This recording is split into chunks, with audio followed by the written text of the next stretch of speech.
कांग्रेस के नेता हर मुद्दे पर राजनीति करने में लगे रहते हैं। कांग्रेस को सिर्फ मोदी सरकार का विरोध करने से मतलब है। राहुल गांधी से लेकर जयराम रमेश और पार्टी के दूसरे नेता लगातार मोदी सरकार पर सवाल उठाते रहे हैं। कभी सरकार की विदेश नीति को फेल बताते हैं तो कभी कुछ और, लेकिन हर बार कांग्रेस बैकफुट पर आ जाती है। इस बार कांग्रेस के ही वरिष्ठ नेता शशि थरूर ने जो बताया है, उसके बाद पार्टी के कुछ भी बोलना मुश्किल हो गया है। दर्शकों, जो लोग पूछ रहे थे कि पीएम मोदी आखिर कनाडा क्यों गए हैं, तो उनको जरूर शशि थरूर को सुनना चाहिए। पीएम मोदी जानते हैं कि कब कहां क्या एक्शन लेना है। कांग्रेस की ट्रोल आर्मी ट्रेंड चलाकर बीजेपी पे कई सवाल उठा रही है, लेकिन हमारे देश के प्रधानमंत्री की सोच इससे काफी परे है। वो जानते हैं कि कब क्या करना है।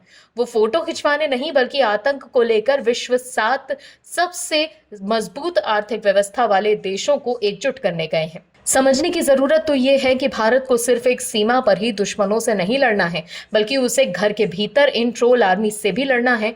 तो वहीं पाकिस्तान जैसे प्रत्यक्ष और चीन जैसे अप्रत्यक्ष दुश्मन से भी लड़ना है। भारत ने अपनी बात सर्वदलीय सांसद टीम के द्वारा विश्व के कोने कोने में तो पहुंचा दी है, पर अब बारी थी देश के पीएम की। तो पीएम ने कनाडा जाकर तमाम प्रोपेगेंडा के बीच दूध का दूध और पानी का पानी कर दिया।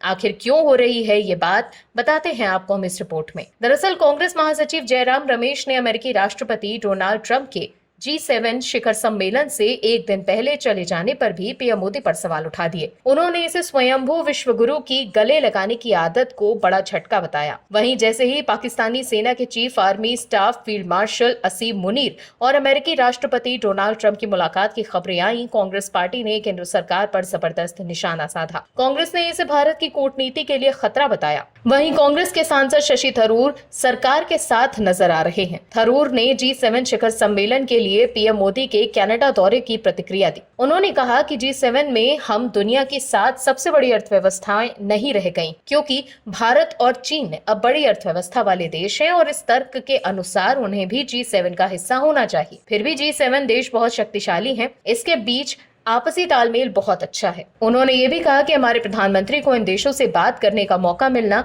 उसके साथ अपनी चिंताएं साझा करना काफी महत्वपूर्ण है। इसमें चिंता की कोई जरूरत नहीं है। मुझे पूरा भरोसा है कि प्रधानमंत्री की इस यात्रा के दौरान कई महत्वपूर्ण वार्ताएं होंगी और जब विदेश सचिव लौटेंगे तो हमें उसके बारे में जानकारी देंगे। दर्शकों, कांग्रेस ये मानने के लिए तैयार ही नहीं है कि भारत की अर्थव्यवस्था तेजी से आगे बढ़ रही है, लेकिन थरूर ने साफ साफ कह दिया कि भारत और चीन भी अब बड़ी अर्थव्यवस्थाएं हैं। ऐसे में थरूर का ये बयान कांग्रेस के लिए किसी झटके से कम नहीं। इससे पहले ऑपरेशन सिंदूर के बाद भी शशि थरूर लगातार भारत की तरफ से जोरदार पक्ष रख रहे थे। इसको लेकर भी कांग्रेस को मिर्ची लग रही थी। सर्वदलीय डेलीगेशन में शशि थरूर का नाम देखकर भी कांग्रेस भड़क गई थी।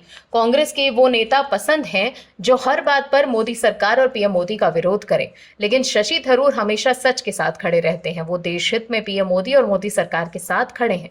आपको बता दें कि दिल्ली में संसद की विदेश मामलों की समिति की बैठक हुई थी, जिसके बाद कांग्रेस सांसद थरूर ने कहा था कि हमारे एक विषय पर बात चल रही थी। विषय था भारत की हिंद महासागर रणनीति। ये विदेश नीति का मामला है, इसमें रक्षा से जुड़ी बातें भी हैं।